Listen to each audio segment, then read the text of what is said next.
Hello and welcome to this video. You probably ended up at this video because you were given a link, and it's because you're probably going to attend one of my meditation classes for the first time.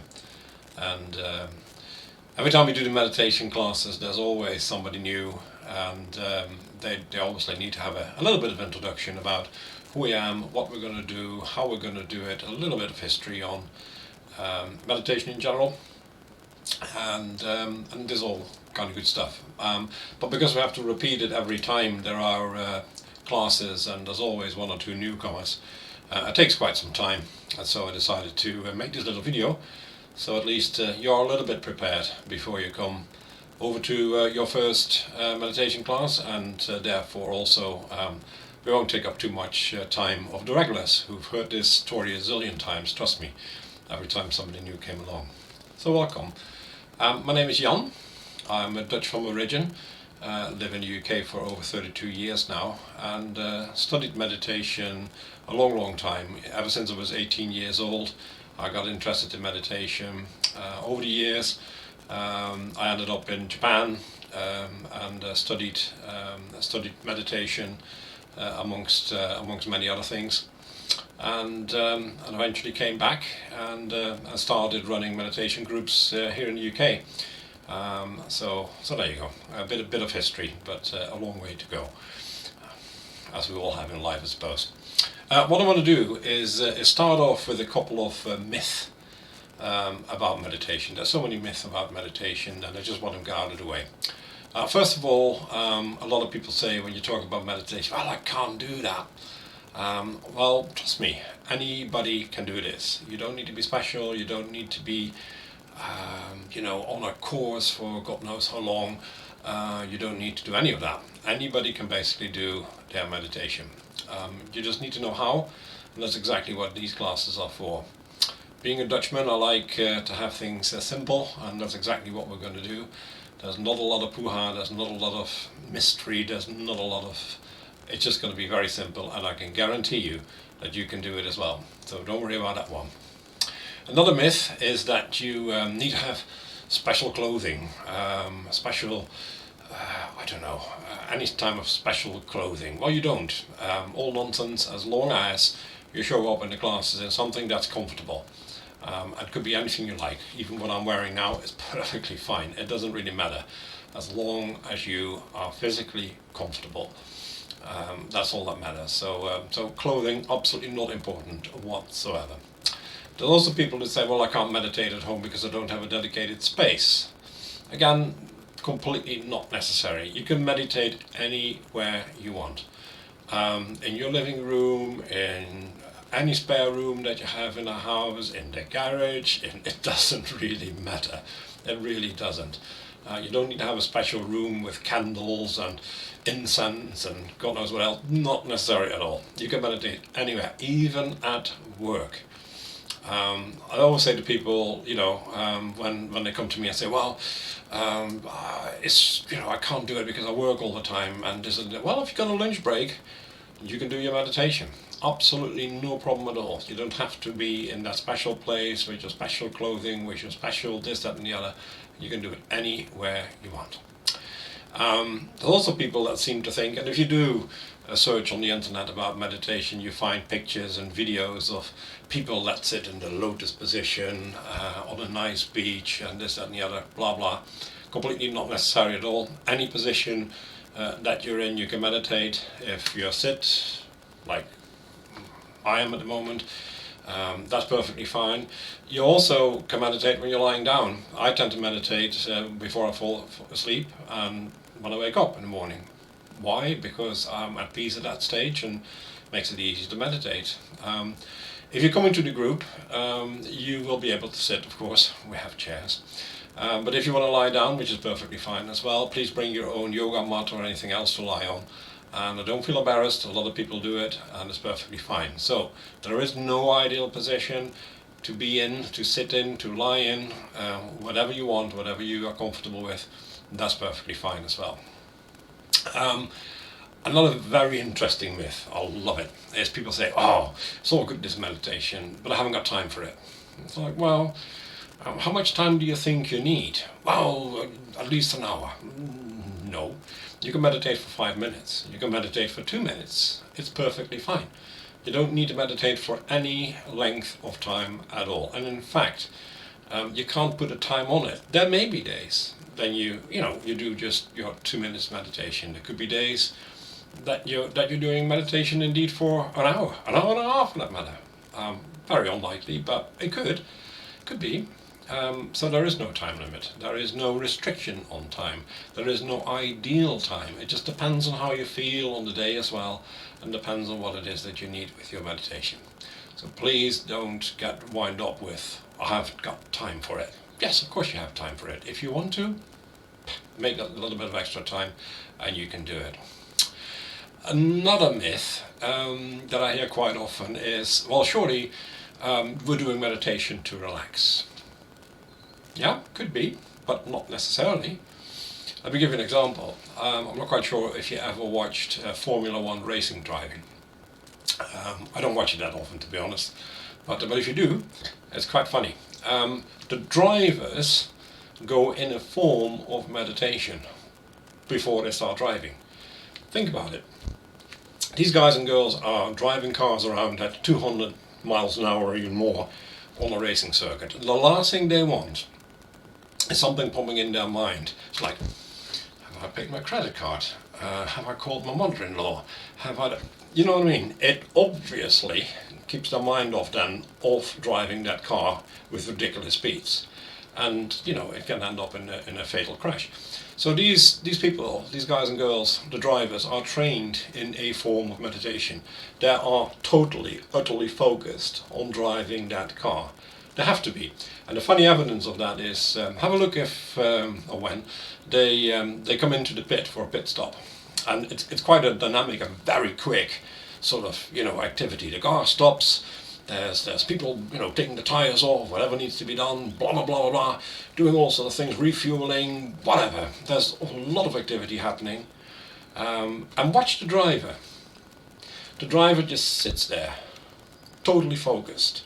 He's not interested in what tyres have been changed or not. He's not interested in what's been done to the car. The only thing that he or she is interested in, get the job done so I can get out.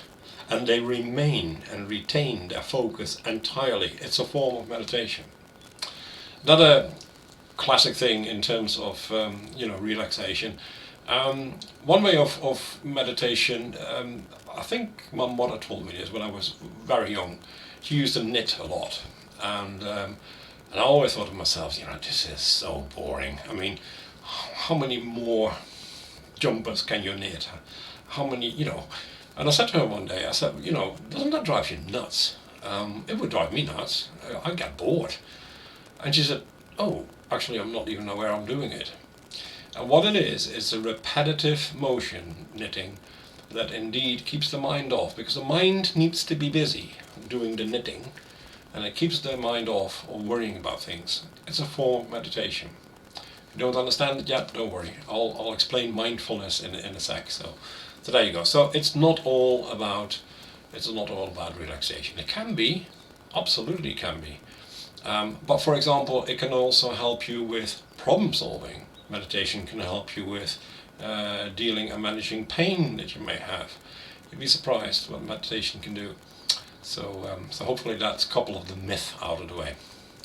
Let's talk a bit about what mindfulness meditation is, because that's the sort of meditation that we'll be doing. It's in the word. You basically will be mindful about one thing and one thing only. Very, very important. Now, your brains, unfortunately, don't work like that. During the day, your brains will, start thinking about, God, have I done this? Have I done that? I need to do such, I need to do this, and so on. And your brain is always busy. I call it the monkey mind. And the monkey mind is basically jumping all over the place in your mind. It's like, that needs to be done, that's to be done. The moment you get up in the morning until you go to bed, and even when you're asleep sometimes, your monkey mind will start jumping up and down your brain like no tomorrow, and throwing all these thoughts in your head. Sometimes happy thoughts, not so happy thoughts, it doesn't matter, but it keeps throwing all this stuff at you. And in a way it needs to be, because that keeps us alert, and keeps to make sure that we remember things, that we do things that we need to do. But sometimes we don't want that. We don't want the monkey mind to jump around. Now, unfortunately, we cannot switch off the monkey mind. I always challenge my groups for many, many decades now. If anybody comes up with a way to stop the monkey mind, then please, please give me a call, because I want to know how, because I don't know how. So stopping the monkey mind is something that unfortunately doesn't work. Meditation is all about controlling the monkey mind, controlling it to the point that it is manageable, that it's okay for us, and so on. It's all managing. You can't shut it off, but you can manage it. Now, of course, you can ask the question, so how do we manage that? Well, think about your brains as being a memory of a computer. You got a certain amount of memory, you got a certain amount of brain power. Let's call it brain power. Brain power. You got a certain amount of brain power, and your brain power is occupied by whatever thoughts you have. And remember the monkey mind, and the monkey mind wants to have the full brain capacity all the time, so it keeps you occupied, it keeps you on your toes, it keeps you this, that and the other, which is great, but not all the time. You sometimes want to do other things. Now, if you think about that capacity of your brains, you can't make it bigger, smaller, it's there. That's your brain capacity. The monkey mind occupies a part of it. If you become mindful about one thing and one thing only, and making that as real as possible, and you focus all your attention to that one thing, and I come up with a couple of examples in a sec, then what happens is that I'm thinking about something. Remember, this is my total brain capacity. Now, the moment I start thinking about something very intensively, I'll be very mindful about one thing, then the part that the monkey mind can take is getting less and less and less and less and less, because the other part is being taken by whatever you want to be mindful about. So, by being mindful about, and that's your choice, you go into meditation. When you go in meditation and become mindful, then you're nibbling away of the capacity of your brains that is occupied by the monkey mind. And therefore, you have sort of silenced the monkey mind. Depends on how good you are doing, of course, and what's happening in your life. So that's the way we control the monkey mind, and that's one of the main purposes of doing mindful meditation. I hope that makes a bit of sense. Now, where can we focus our attention on? What is it we can do? Well, one thing we can do is we can think about, or actually observe, an object. There are people that can meditate on a candle. So they lit a candle and they stare at the flame, and they become totally mesmerized by the flame and totally immersed into the flame. Well, that might work for you. It doesn't work for me. I'm an engineer from background, and if I see a candle in front of me and the flame starts to flicker a bit, I start to think, right, there's a draft somewhere, there must be a window open, there's something wrong. It doesn't work for me, and that's okay, that's perfectly fine. It might work for other people, it may not work for others, like it doesn't work for me. Another thing that people quite often quote me when you talk about, focus on one thing. Oh, they said, I've been told once to focus on my breathing. Well, let me tell you, breathing meditation is the most difficult form of meditation. It is very, very difficult. If you go to monasteries, like I've been in Japan, or anywhere else for this, where people do meditations, it sometimes is so obvious that all these people are doing is focusing on their breathing, and they're being taught to do that. That's great, but it's very, very difficult. And I explain to you why it's difficult. If I tell you to focus on your breathing, the air going into your nose and you're breathing in and coming out of your nose and breathing out and all this, you feel your chest expanding, contracting. After you've done that about 50 times, it's like, yeah, okay, I get it. How can I now concentrate on my breathing? I got it now. I know I'm breathing. I know that the air's going in and out. I know my chest does it. And you completely lose it. So breathing meditation is very, very difficult. Also, and this is a bit of a sort of medical warning maybe, If you start concentrating on your breathing, quite often you trap yourself in trying to control your breathing, and you definitely don't want to do that. You want to keep, your normal breathing. So forget breathing meditations, please, for now. Maybe many moons down the road, if you still want to try it, if you have a bit of practice in meditation, that's perfectly fine. But for now, forget breathing meditation. So don't do it. What can you do, and this is what we're going to do, is to concentrate on something, whatever we want to concentrate on in terms of a scenario. For example, I mean, I'm a beach person. I love the sea. So if I do my meditation, I imagine myself sitting on a beautiful beach, and what I'm doing is not just thinking, right, okay, sit on the beach. Remember my brain capacity. Well, that's just a tiny bit. Yeah, sitting on a beach. Great. Well, let's focus a bit more on my surroundings. What do I actually see? Well, I see the sand, and in the sand there might be shells, there might be sea stars, there might be whatever you find on the beach nowadays. And then when you look at the sea, make the sea as real as possible.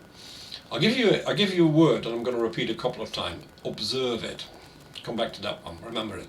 So observe that sea, and you can make it whatever you like. It can be a very wild sea with big waves smashing onto the beach. It could be a very, very calm sea, whatever you want it to be. Focus your attention on the sky. What's in the sky? It might be perfectly blue sky, sun shining in your face, lovely. There might be a few clouds, there might be some seagulls flying around, might well be. Listen to the sounds. What do you hear when you're sitting on your beach? Maybe, well, obviously, you hear the breaking waves. Might be big waves, might be small waves. You hear some seagulls squeaking in the background. Whatever. Concentrate on the sound. See what I'm getting at? I'm trying to make that world as real as possible in my mind. Not just I'm sitting on the beach. Make it as real as possible. Because the more you observe everything in your virtual world, for a better word, it takes away all the brain capacity that the monkey mind can't play with. Because right now I'm completely immersing myself into this world. I'm making it as real as possible. I become an observer of my own world. And the more effort I put into it and making it as real as possible, the more that helps. So that's kind of the trick in all this. So guided meditations is what we're doing in our workshops, because it makes it easier. And I always invite people to come up with ideas of where we're going. We're going to the woods today, we're going into the mountains today, we're going onto the beach today, we're going wherever. It doesn't really matter. But the moment we pick the spot, I will get you into that meditation stage, which I'll get to in a sec how we do that. And then I'll tell you the scenario, and all you need to do is making it as real as possible. And I'll guide you through that. I will ask you to concentrate on what you see. I'll ask you to concentrate on what you hear, and so on, and so on, and so on. So it makes it easier for you. And the more you become in part of that journey and making it as real as possible, the less monkey mind has got to play with. And therefore, it does the trick. I hope that makes a bit of sense. Probably will. If it doesn't, don't worry. The first time we're going through these meditations, you may struggle, but that's okay. And in fact, even if you're a very experienced meditator, for a better word, you still may have days that you struggle. I have them. I have days I can't meditate at all. Oh well, it's one of those days. Just don't fight it. Don't fight. The worst thing you can do, and I've heard people saying that, I'm trying so best to meditate, and I just, and you see the tension building up, and I just can't do it. And yesterday morning I tried it. This, that. Can you imagine sitting there? I'm going to meditate now. I'm going to meditate. I can't meditate. Oh, and I can't meditate. Oh, we'll meditate. Well, obviously, you can't. So don't fight it. If you can't meditate, if it doesn't work, just let it be. It's perfectly fine. There'll be another day, try it maybe later on during the day. It might work. It may not work. Which actually reminds me, I should have mentioned also when I said about how frequently or how long you're doing your meditation. There's also a thing about frequency. How frequent should you do your meditation? Whenever you feel like it. I suggest I suggest, if you can, once a day. Remember, even if it's for 5 minutes, perfectly fine. Just try it. Just try it. Right, what else? That's the guided meditation I was talking about. That's what we're going to do in our workshops, and I'm sure you'll like it. There will be 3 distinct sessions, or sections in the session. I got there. The first one is we do a body relaxation, which is not actually a meditation in its own right, although you can argue it is. But basically I'll run you through, for example, concentrate all your energy, all your concentration onto your right foot. And feel anything that happens in your right foot. Wiggle your toes for a sec and then relax them again. The main purpose is to relax your foot in this case.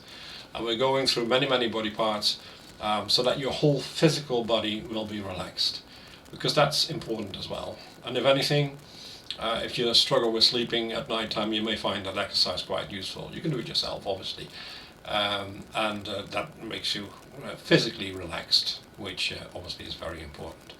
After we've done that, we then go through what we call a grounding meditation. Now that is a real meditation, and grounding is basically, as the word says, grounding you to the earth. It is important that we let go of things that we basically no longer want and no longer need, and that's what a grounding meditation is for. We do this every session, and it is wonderful. Some people think it's even more powerful and helpful to them than the main meditation that comes after that.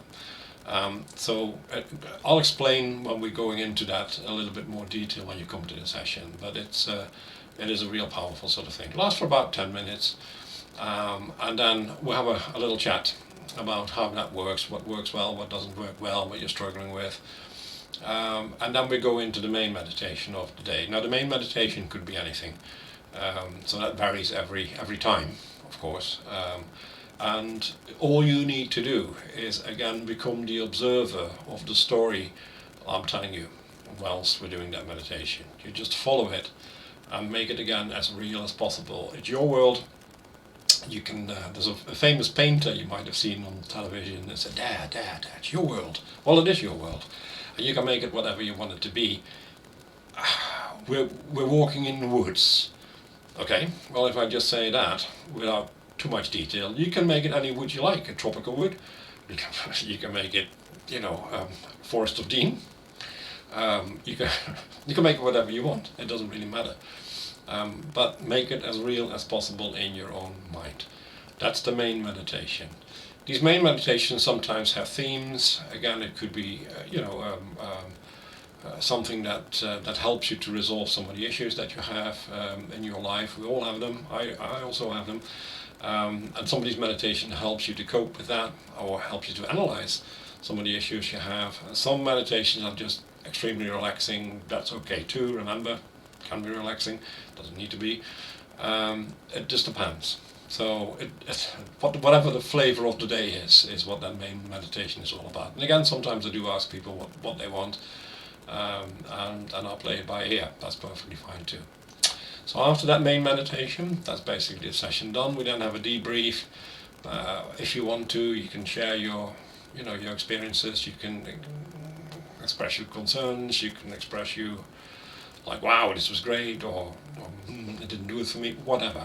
But that's a good session, because it helps other people to realize that, if something doesn't go according to plan, then that's okay too. There are other people who have exactly that same sort of thing, so that's perfectly fine. So, I hope this video helped you a bit. At least you understand a little bit what we're doing, what we're going to do in our sessions. It also helps you a bit of, hopefully, to deal with some of the expectations you may have, what to do, what not to do, some of the myth about meditations. It really, that is the part that I always sort of hammer into people, the myth of meditations. Anybody can do it. You can do it, trust me. Anybody can do it. It's just a matter of trying. It's just a matter of persevering. It's just a matter of just simply doing it. And wherever you are and whatever time you got, it's perfectly fine. You can do it. There's no excuse of not doing it, for not doing it. Anyways, I hope this helped, and I hope to see you soon. And then at least you know what you got yourself prepared. Trust me, you're gonna love it. You're gonna be fine. See you in the next session.